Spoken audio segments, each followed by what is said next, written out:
지금까지는 그 유화나 아크릴로 그려진 100고 200호짜리 대작 명화를 여러분이 보시는 감동으로 지내셨지만 지금은 이제 담백한 수채화 한 장을 보시는 그런 편안한 마음으로 휴식하는 시간을 생각해 주시면 평생 처음 보는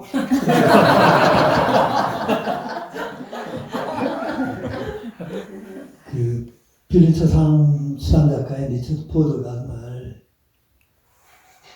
술집에서 잘 모르는 사람하고 이렇게 이야기를 나누게 되었어요. 그래서 한참 이런저런 이야기를 하다가 당신은 뭐 하는 사람이지? 라고 물었더니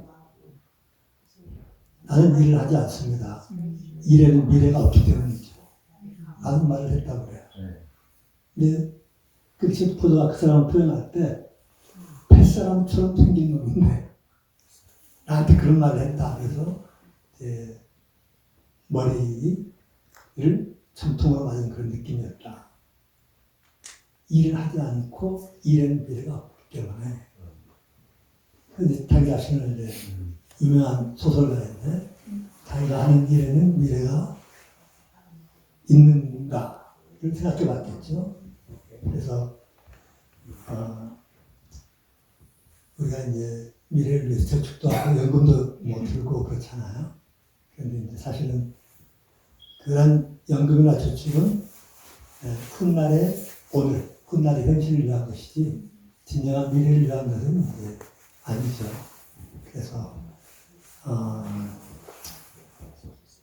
미래라고 하는 것은 현실을 뛰어넘는 어떤 힘이고 또 우리의 꿈이고 또 내가 하나님 형상대로 살 수 있는, 인간답게 살 수 있는 그런 에너지라고 할 수 있습니다.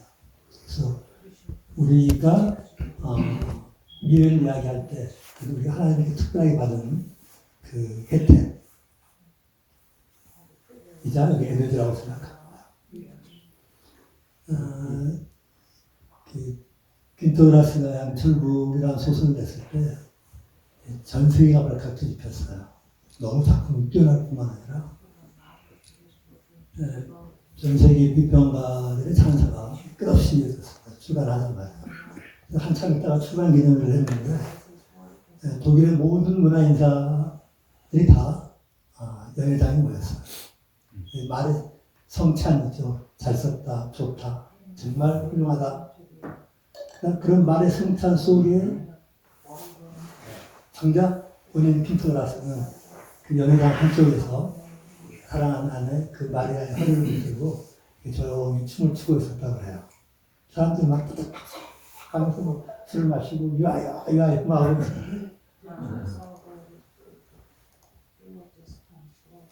그래서 퀸토라스는 남자의 칭찬과 평판에 대해서 크게 신경 쓰지 않았던 거죠. 너희들이 뭐라고 하든 나하고는 상관이 없다. 이런 태도를 견지하면서 일생 소설을 썼어요. 그 양철북이라는 소설은 이제 3살짜리 아이가 더 이상 성장을 거부하면서 보게 되는 어떤 이제 그 세상에 대한 부정적이고 저항적인 관점에서 쓴 현실 비판적인 소설인데 이 퀸토라스가 2차 대전 때 독일군 탱크병으로 참전을 했어요. 그래서 미군 포로가 됐습니다. 그래서 그 미군 포로 수용소에서 쓴 소설이 바로 이 양철북이라는 소설이었어요.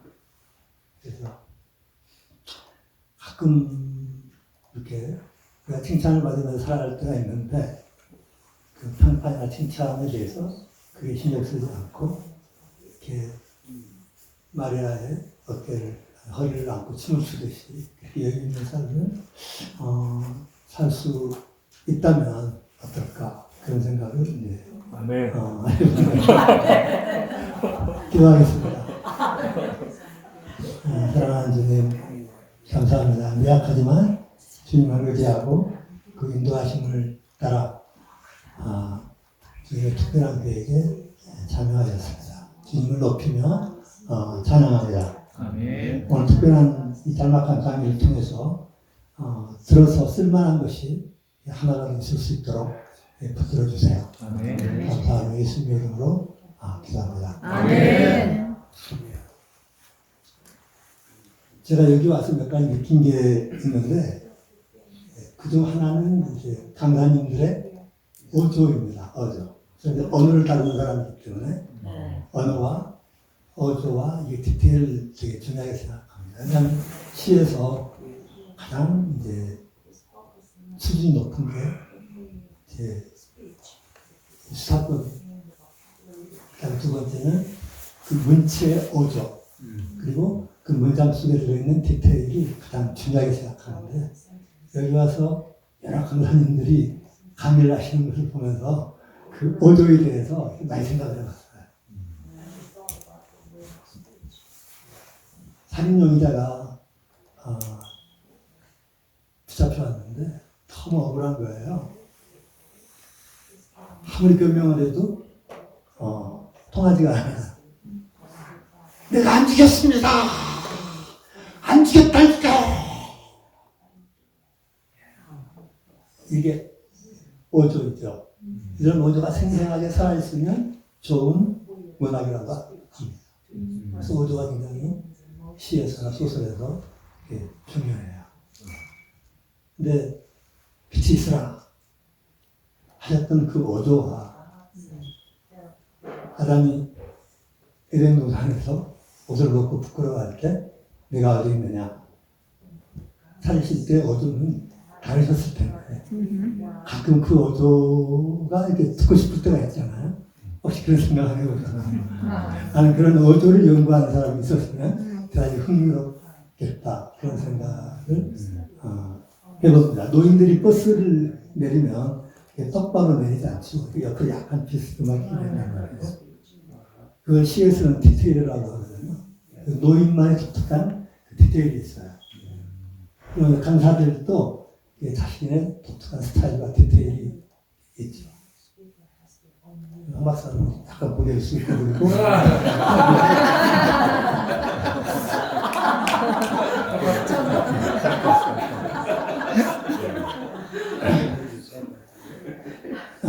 잊혀지지 않는.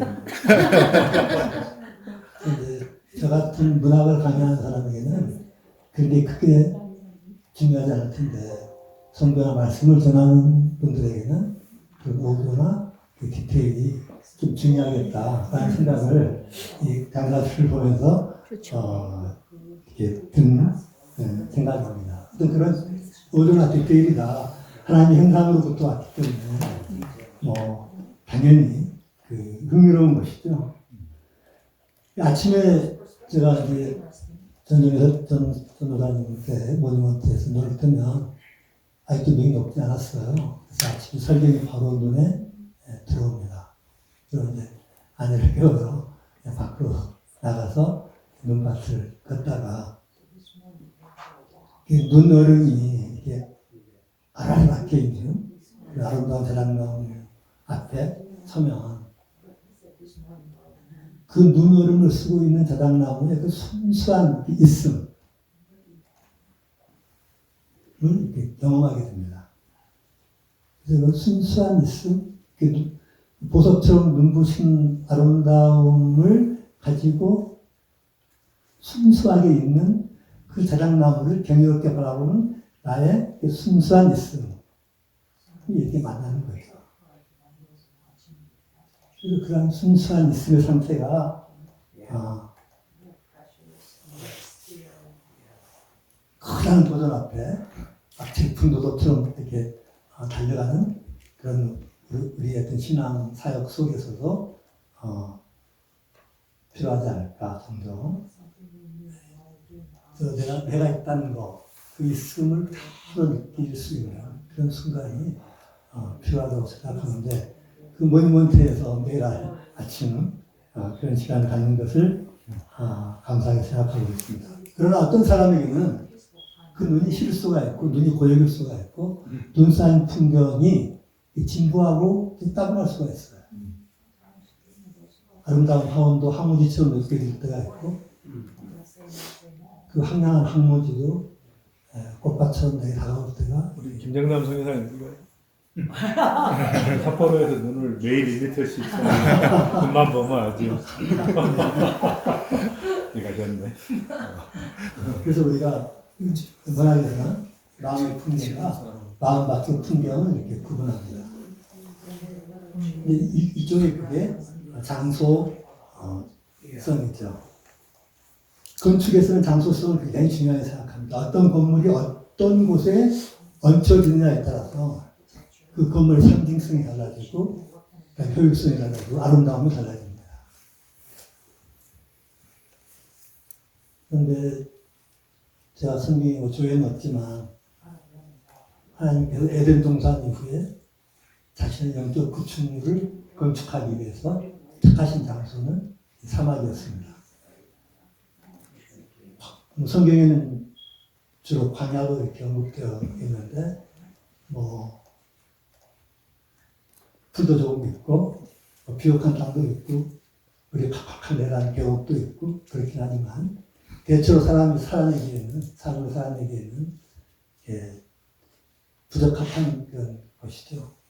사막은 인간에게 충분한 곡식을 제공하지 않고 인간에게 넉넉한 물을 제공하지 않고 또 정착해서 살 수 있는 제대로 된 집을 제공해주지 않습니다. 아침에 잠을 자고 눈을 뜨면 저기 있던 모래산이 저기로 날아가 있어요. 이렇게 덧없는 사막에 가짜스러움과 황량스러움이 하나님 자신의 사역지로 선택하신 그 장소. 여기야만 된다라는 장소성이 하나님 생각에 있으셨던 것 같아요. 그래서 하나님은 그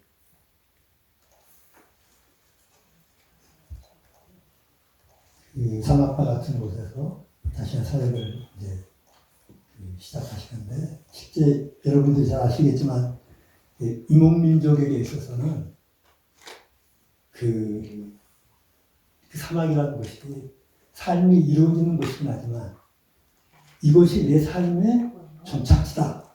내 삶의 궁극적인 목표지다라는 인식을 갖지 못하게 합니다. 그렇게 갖기가 어려운 곳이에요. 그래서 내가 모래바람에 날리는 그 흙 밑에 묻힌다는 것은 너무나 허망한 일이죠. 그래서 내가 죽어서 돌아갈 어머니 자궁처럼 안온한 그런 곳이 아니란 말이에요. 그래서 이것은 가짜다라는 생각을 하게 되죠.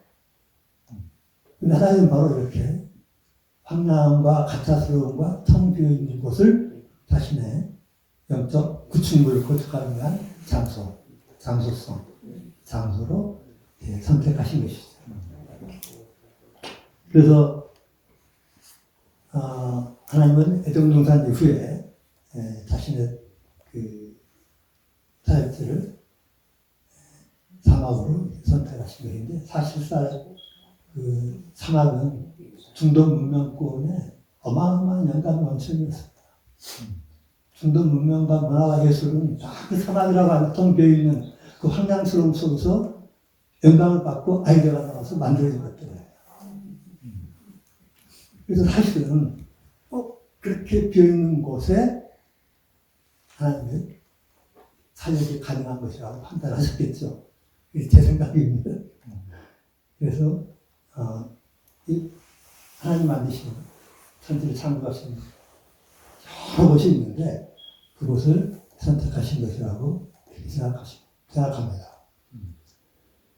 이런 당신의 영적 건축물을 위해서 사막을 택하신 하나님이 두 번째 선택하신 것은 성경입니다.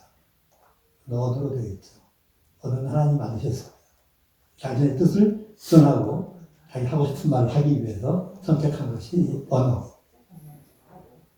저는 이제 문학을 하는 사람이기 때문에 이제 문학적, 언어학적 측면에서 지금부터 좀 말씀을 드려보도록 하겠습니다.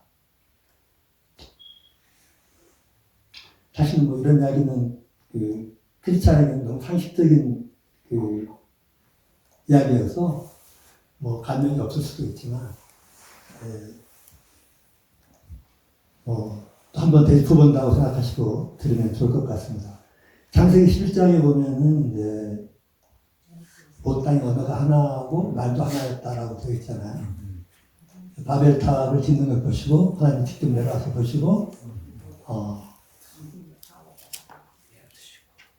언어를 혼잡스럽게 하고 사람들을 지면에 흩으셨다라고 이렇게 기록되어 있어요. 그래서 언어학자들이 궁금해하는 언어의 기원에 대해서 정확하게 성경에 기록되어 있다. 그렇게 말씀드릴 수가 있습니다. 성경은 전체적으로 생략이 많고 비약법이 많고 그리고 사실은 당신이 하고 싶은 말만 하지 딴 말을 듣지 않습니다. 약간 불친절한 책이에요. 근데 문학적으로 보면 그게 전달하고자 하는 이야기를 극대화시키는 방법이에요. 종교 문학은 그런 수사법을 사용해서 글을 쓰고 글을 짓습니다. 그래서 그렇게 공부를 하고 있습니다.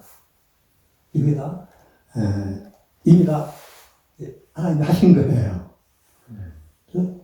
예수님께서도 성경에 보면 다 비유로 말씀하셨다고 했잖아요. 비유라는 것이 예수님이 말씀하실 때 이미지를 생각하신 것이죠. 그래서 이 이미지를 갖다가 전달하면 그 사람들이 쉽게 이해하고 간단하게 전달받을 수 있다라고 알고 계셨죠. 당신이 언어를 만드신 분이니까 언어의 속성을 너무 잘 알고 계셨죠. 그래서 이제 이런 적절한 비유나 상징이나 은유 이런 것들 문학에서 가장 높은 수사법의 하나입니다. 여기서 그러면 우리가 언어가 무엇인가 잠깐 생각해 볼 필요가 있을 것 같아요. 이게 성경 연구하고 전 별개의 이야기입니다. 만약에 우리가 이것이 행복이다라고 이렇게 언어로 지칭했을 때 그것이 행복이 아니라면 그 행복이라는 언어는 무엇일까요? 내가 널 사랑한다라고 이야기했는데 사실 그게 사랑이 아니라면 이 사랑한다라는 말은 껍데기에 불과한 것인가? 아니면 이 사랑한다는 말과 사랑이라는 것과는 어떠한 연관관계가 있는가를 우리가 생각해 볼 필요가 있습니다. 근데 사실은 뭐라고 해도 그 진실의 전부를 우리가 될 수는 없습니다. 학자들이 무슨 말을 해도 그것은 진실의 부분이지 전체가 될 수 없어요. 하나님 만드신 것이니까 우리가 다 알 수가 없습니다. 하나님만 다시 답은 성경에 있습니다. 실제로 초기 언어학자들은 철학자들이었는데 이 사람들이 가장 충격적인 것은 뭐였냐면 성경의 내용들이었어요.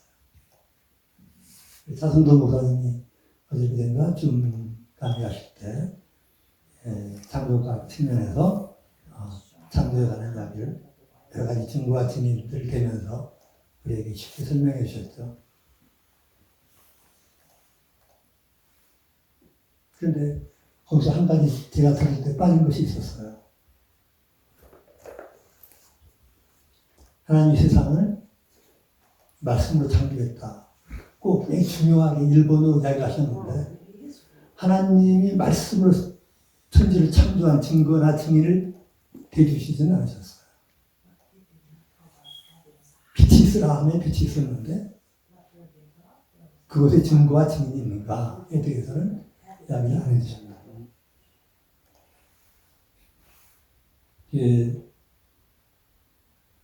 우리 한 곳을 모이고 묻히 있으라 하니 묻히 드러났다라고 했는데 그것이 어떻게 가능한지 땅은 각기 종류대로 풀과 심 있는 채소와 열매 맺는 과목을 내라 하니 그대로 되었다 라고 되어 있는데 그것이 어떻게 가능한가? 그 증거가 무엇이며 증인이 있나? 거기에 대해서는 이야기를 안 해주셨는데 아마 그 답은 성경에 있다고 생각합니다. 성경을 보면 그런 이야기에 천지이죠. 예수가 나사로가 나오라고 하니까 예수가 뭐 나사로가 모형 들고 나왔잖아요. 어떤 의학적인 기술을 동원한 것이 아니라 단지 말로 죽은 자를 살리신 것이죠. 천주를 창조하실 때도 다른 재료나 진료를 사용하신 것이 아니라 단지 말로 창조하셨어요. 그것이 왜 믿어지냐면 성경 전체를 창세기부터 요한계시록까지 보면 말이 하는 일들이 쭉 나와 있습니다. 말씀이 무슨 일을 했고 어떻게 결국 우리의 내일이 어떻게 되며 우리의 미래는 뭘로 이루어지며 천국에서는 우리가 어떻게 살까를 그것이 예시해 주는 증거라고 생각합니다. 그래서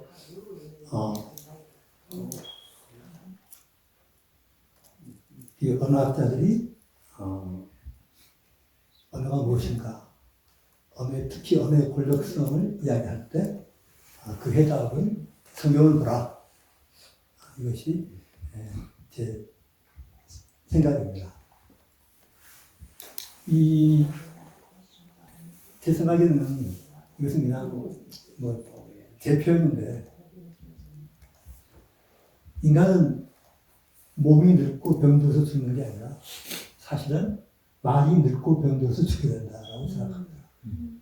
내 말이 살아있지 않고 내 말이 낫고 내 말이 병들었고 내 말이 상처를 주고 내 말이 폭력적이고 더 이상 누가 내 말을 듣지 않고 내가 중언부언하고 새로운 말이 없을 때 내 말은 죽은 것이고 그럼 나도 죽은 것이다. 그래서 우리는 죽어서 살아있는 사람이 될 수 있다. 이렇게 말할 수 있을 것 같습니다. 그래서 언어를 사랑하지 못하면 사실 우리가 현실을 지배할 수 없게 되어 있어요. 내가 언어를 가진 것이 있으면 내가 가질 것이 있고 내가 가진 언어가 없으면 가질 것이 없습니다. 내가 아내를 사랑한다. 그건 아내를 사랑하는 우리 아버지 교실 이런 데 가보면 그거 시키잖아요. 아내를 사랑하는 표현을 써봐라. 내가 아내를 사랑한다는 표현이 몇 가지나 있나? 난 당신을 사랑해. 당신이 최고야. 당신 뿐이야. 당신을 못 벗을 것 같아. 당신 없으면 나는 죽어. 이런 아내를 사랑한다는 말이 100가지, 200가지 있는 거야. 내가 목숨처럼 사랑하는 아내인데 그 정도의 말이 없으면 언어가 너의 사랑을 어떻게 뒷받침하겠느냐. 하나님 언어를 주셨는데. 그래서 언어가 그 권력을 가지고 있다. 이런 것입니다. 사실 우리가 너 물어봐요. 친구냐? 그 여자는 교인이야. 우리 회사 다니는 동료야. 이었지? 아저씨야.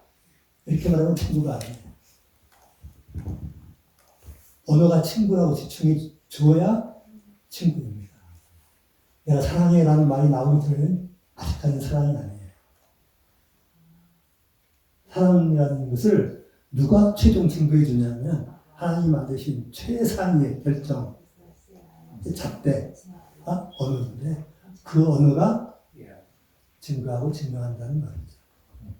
그래서 성경은 언어로 되어 있다는 것이 그 하나님의 본세잖아요. 그래서 그 언어에 그 권력이 있는 거예요. 그래서 내가 김춘수의 꽃에 그런 시가 있죠. 내가 너를 꽃이라고 불러주기 전에 너는 꽃이 아니라 끝나기 의미가 없다고. 그래서 그 언어에 대해서 철학자들이나 시인들이나 수없이 많은 고민과 연구를 하면서 시를 쓰고 있습니다.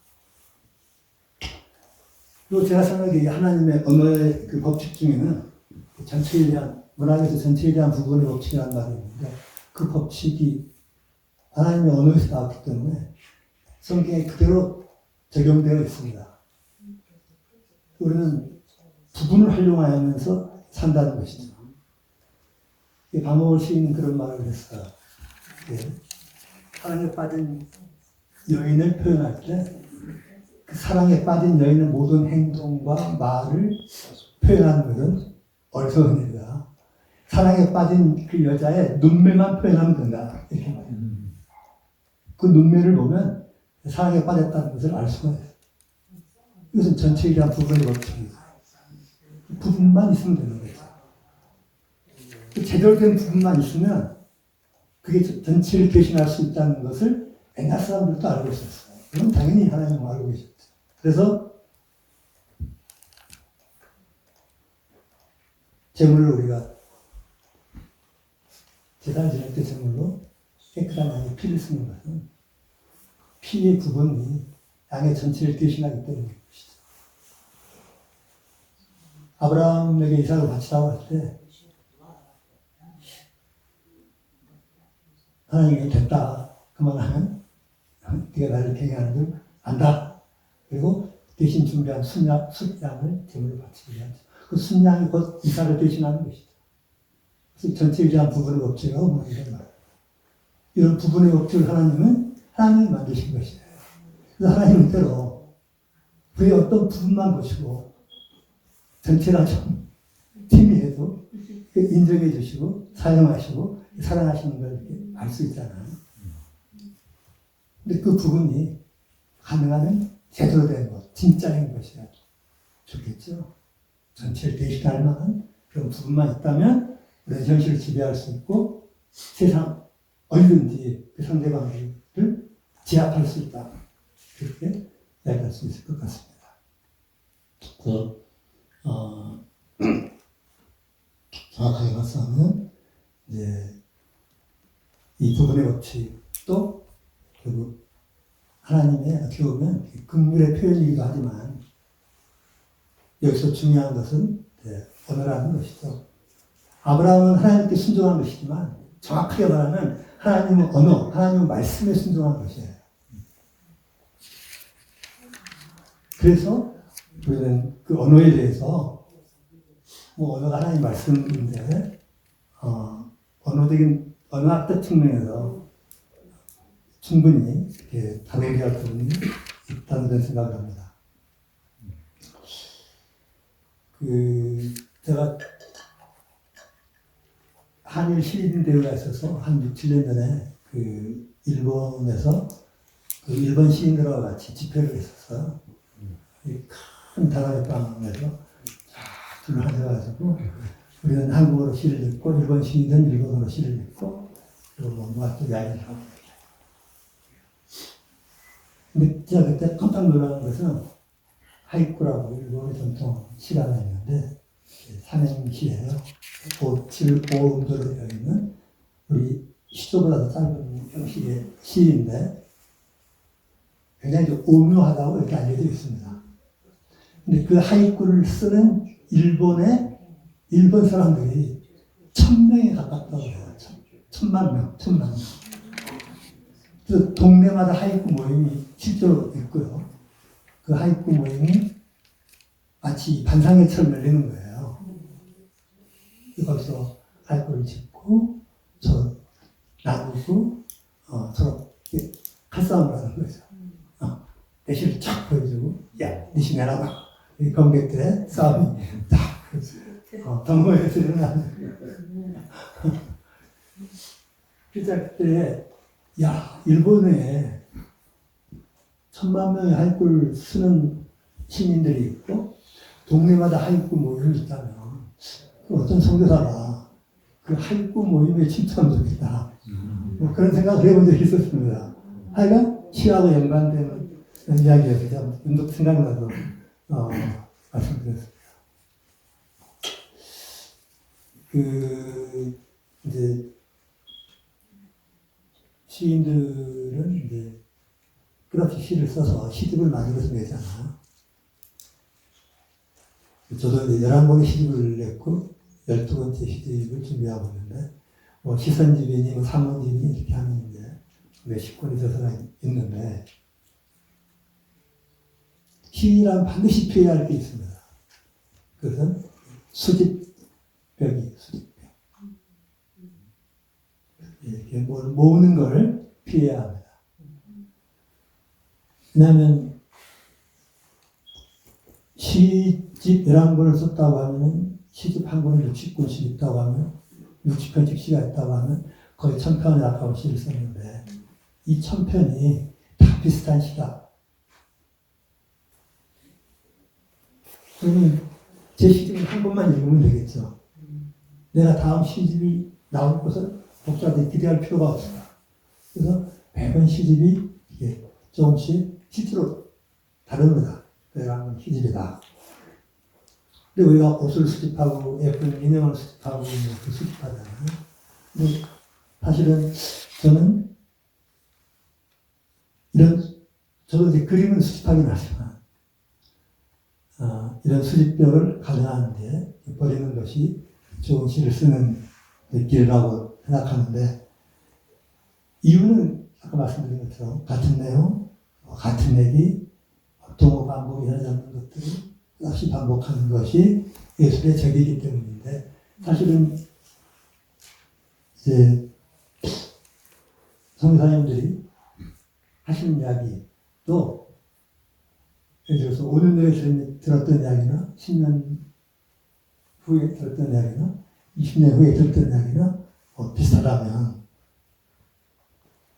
그 이야기를 우리가 몇 번씩 들을 이유는 없겠죠. 새로운 세대가 듣는다면 문제가 다르죠.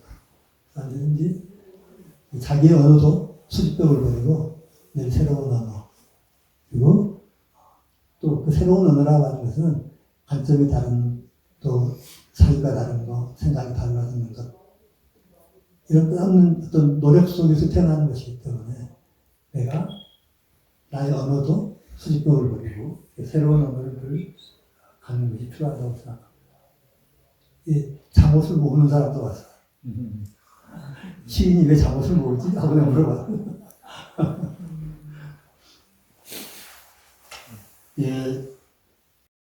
우리가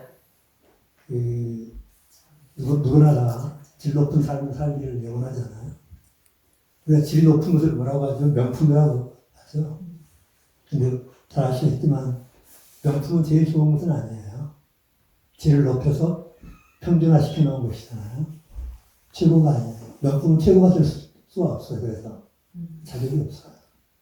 근데 가장 뛰어난 것은 진짜 명품은 사실은 아주 허한 것이 있을 수 있고 어린아이 같은 것이 있을 수도 있고 아주 공짜인 것이 있을 수도 있고 버려진 것에도 있을 수가 있어요. 거기서 우리가 찾아내는 명품을 찾아내는 것이죠. 어떻게 보면 제 생각에는 우리 마음속에 있는 것이 사실 최고이고 진짜이고 명품이 아닐까. 하나님도 그런 속에서 오늘도 자신을 잉태되고 계속 창조되고 계시다고 생각합니다. 우리 마음속에서 차갑게 하나님도 창조되고 계시다. 그래서 하나님이 저희를 창조하셨지만 우리도 우리 마음속에 하나님을 창조하고 새롭게 창조하고 새롭게 바라보고 새롭게 받아들이고 이런 일들이 필요하지 않을까 그런 생각은 시를 쓰는 사람으로서 소박하게 해봅니다. 좀 중요한 이야기들은 아니겠지만 제가 했던 이야기들은 그냥 시를 쓰는 사람이 성경을 대할 때 생각나는 어떤 편리들, 성경을 읽으면서 생각나는 단편들, 그런 사유들이 좀 섞인 저희 어떤 수상록 비슷한 그런 짤막한 이야기를 드렸습니다. 혹시 질문이 있으시면 하겠습니다.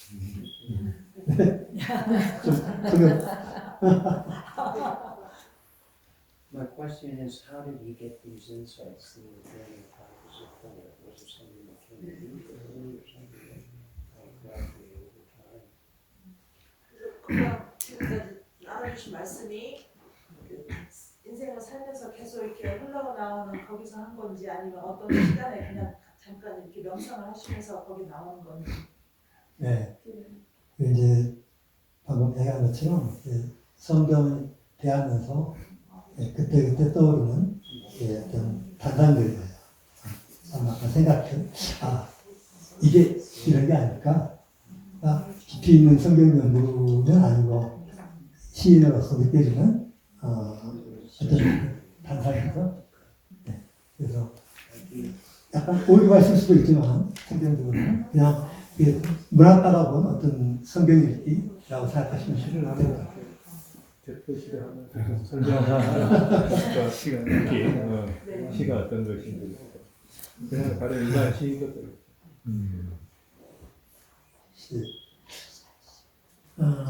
그러면은 나한테 시집이 많이 있는데 일반 시. 시를 한번 읽어볼까요? 네.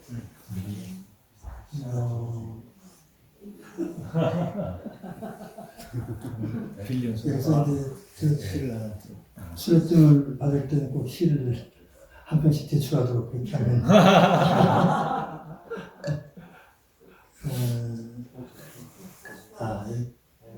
인터넷이 안 되네. 어디 내가 방목을 시집을 하나 뭘 찾아? 그래. 칠탑일까요? 방목을 해 그러면은 숙대가 있는 동네가 무슨 동네지?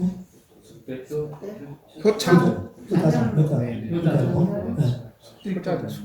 인터넷에 방목을 효자동 입구라는 시집이 있어. 한번 볼까요? 청파동. 효자동인데 효자동 입구라고 그럴 겁니다. 방목으로의 효자도 네, 효자동 입구. 효창동 아니에요? 아니. 효창동 같은데.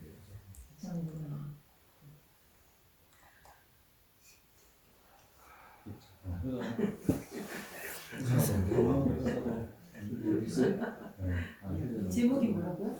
효자동 있고 효자동 있고 효자동이 아닐 텐데 거기 효창동인가?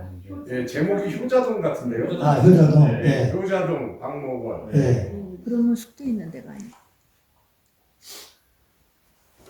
한번 읽어봅시다. 내가 뭘 알겠어. 숨어서 저기 네.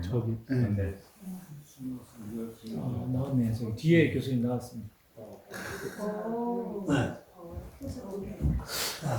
제가 한번 읽어보겠습니다. 이 방목을 시인은 이제 우리 근현대 문학의 대표적인 시인이죠. 사실 이런 현대 시는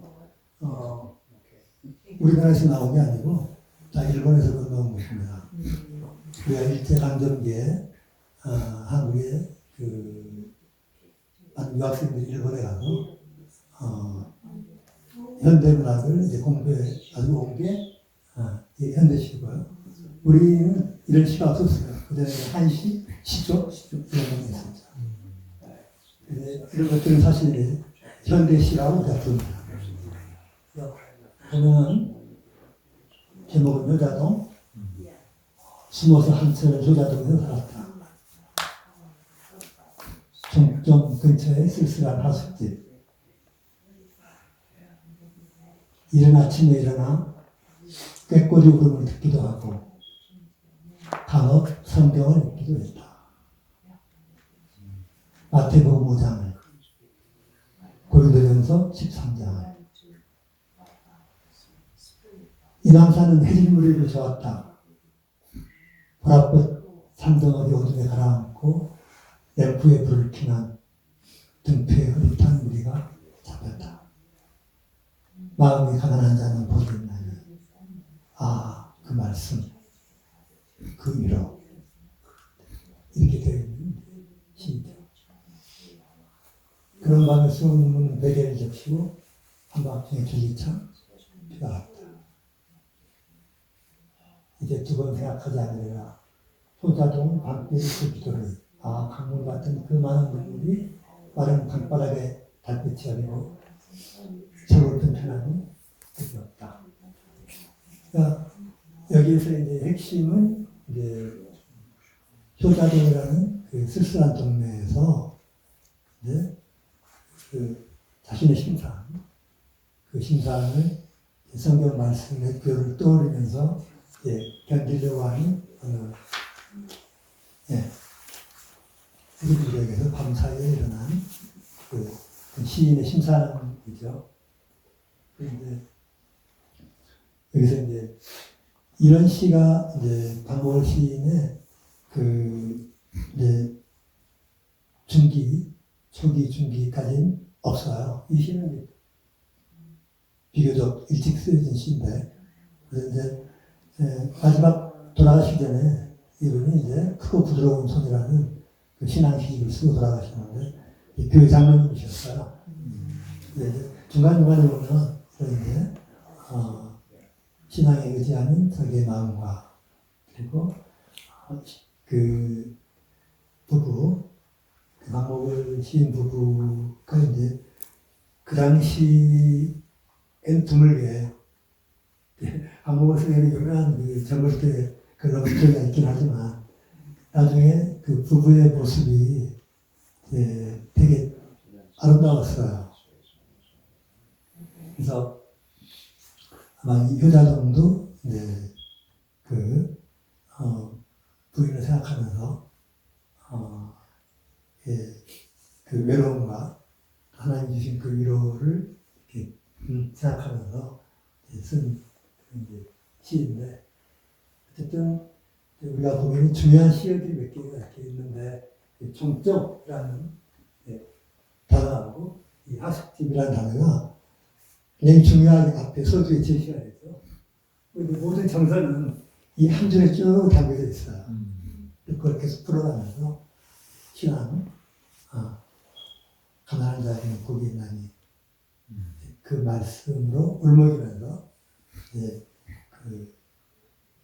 더 이상은 이런 눈물이 없으면 좋겠다는 뜻으로 더 이상 울지 않겠다 이렇게 이야기를 했지만 계속 울면서 살았겠죠. 그래서 현재 실수가 시라는 시가 있는데 박목월 이걸 좀 해석해 주면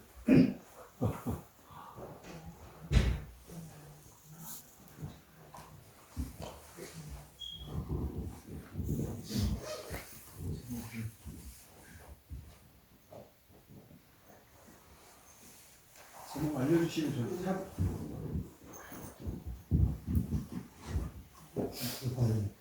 박목월의 시라는 시는 방법의 시. 시라는 시의 시. 시라는 시. 시라는 시. 방법의 시인의 시라는 시. 방법의 시. 그게 나는 흔들리는 저기대요. 방법의 시. 나는 흔들리는 원래 그 차원이에요. 시장 강하게 해줘가지고 많이 들어서 그렇죠.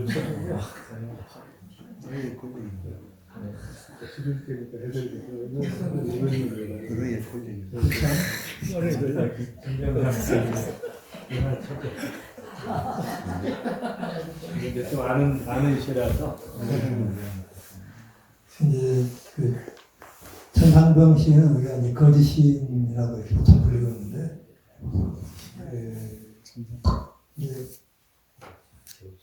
시인에게는 그런 자격이 있다고 생각을 하셨어요. 그래서 아무나 만나면 100원, 1,000원 내, 너 이렇게 하거든요.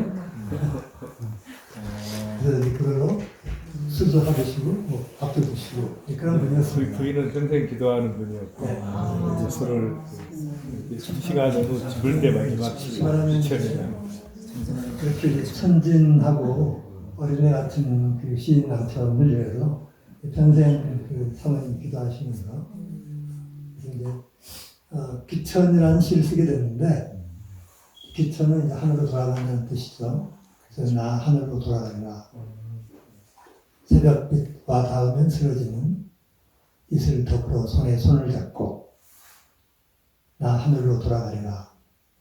노을빛 함께 단둘이서 기슬기슬 놀다가 구름 손짓하면 나 하늘로 돌아가리라. 아름다운 이 세상 소풍 끝내는 날 가서 아름다웠다고 말하리라. 그대로 실었어요. 소풍을 잘 즐기고 그래서 이제 소풍을 잘 즐기고 이제 이분한테 돈을 안 뜯긴 사람은 이제 시인이 아니었어요. 그냥 아무한테나 돈을 달라고 하는 건 아니고요. 시인들에게, 그것도 괜찮은 시인들에게 너 시 잘 쓰니까 나한테 돈을 줄만 하다. 나를 봐라. 그런 이제 자신의 그 어린애 같은 자존감이 있었죠. 어떤 젊은 시인이 그런 시를 썼어요. 누가 나에게 집을 다오. 나는 결혼한 지 며칠 안 되었으니. 멋지다 시. 네. 이게 1300년시인의 삶과 비슷한 그러니까 그렇게 요구하고 싶은 것이죠. 나는 시인인데 왜 집을 안 주냐. 왜 나 죽은 시인인데 왜 너희들 술값을 안 줘. 너희들 시인인데 다 나한테 내 시 좋아하고 나한테 배웠으니까 내 시 읽었으니까 읽을 값을 내라. 근데 어떻게 보면 이제 좀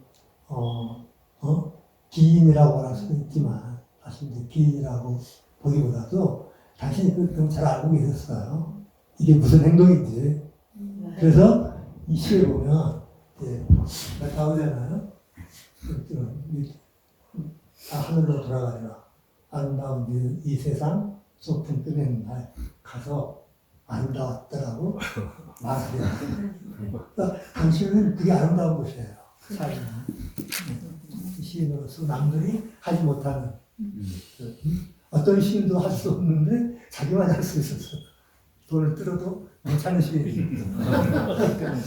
그리고 그런 것을 자기는데 이 세상 소풍 생각한 것이죠. 그래서 잠깐 나들이 한 것이다. 잠깐 나들이 와서 우리가 인도나 모르는 나라에 가가지고 갑자기 허주머니에 돈이 떨어지면 이렇게 동냥하듯이 내가 잠깐 지상에 빈털터리가 떨어졌는데 돈 좀 얻어서 쓰면 어떠냐. 그래서 나는 그게 참 좋았다 하고 가서 말하겠다 말이죠. 근데 이제 어떤 인식의 차이인데 시라고 하는 것은 이게 생각이 다른 거, 관점이 다른 거, 또 다르게 보고 낯설게 하기 이런 것들이 시에서 되게 이제 중요하다 이렇게 말했습니다. 그 시 아까 그거 그리고 이제 아까 시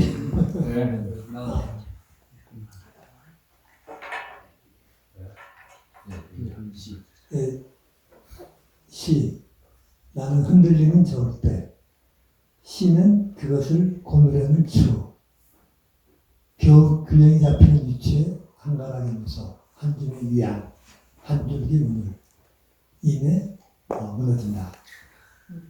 하늘 끝과 끝을 연대는 해와 달 아득한 진보 생활하는 그것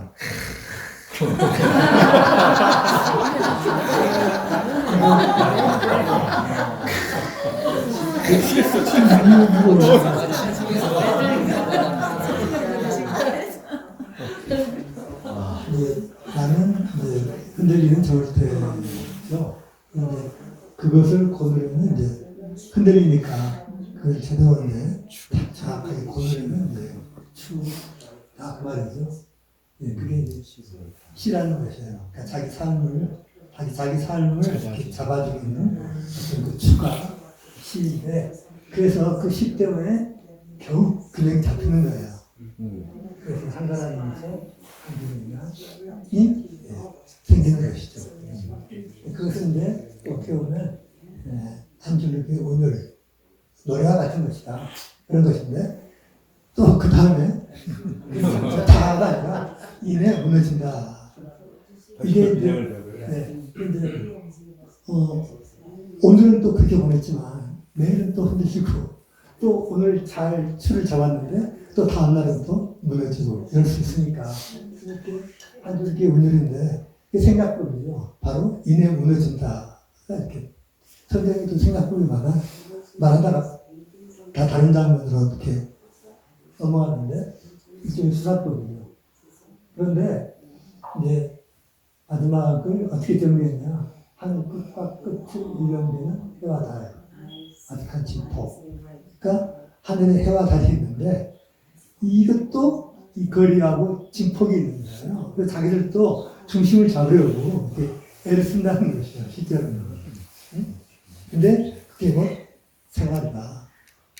그래서 우주 전체를 통틀어서 일상이라고 하는 다 누구에게나 똑같이 지금대로 다 어렵고 쉽지 않고 그냥 그 생활의 어떤 중심을 잡으려고 또 가장으로서 아버지의 노릇을 하려고 남편의 노릇을 하려고 겨우 줄을 잡아가면서 이렇게 무너졌다가 다시 또 중심을 잡았다가 또 무너졌다 하는데 바다 해와 달도 저기서 이렇게 중심을 잡으려고 사실 우리가 모르지만 엄청 애쓰고 있다. 그런 폭을 가지고 있다. 그게 생활이다. 이렇게 이야기를 하고 있다.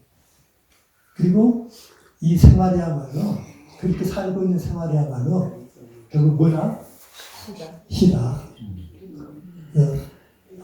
시는 생활을 떠나서 존재할 수 없는 것이고 결국 생활 속에서 이루어지는 것이 만들어지는 것인데 그것을 가장 잘 드러내는 것이 좋은 시라고 할 수 있겠죠. 아멘.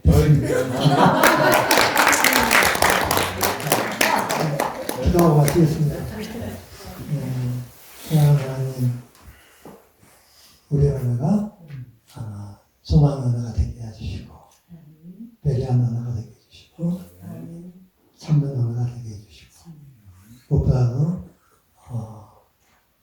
오늘 창조하신 하나님이 함께 하신다는 언어, 고백을 가지고 살아가는 저희 될 수 있도록 인도해 주시옵소서. 감사하고 예수님의 이름으로 기도합니다.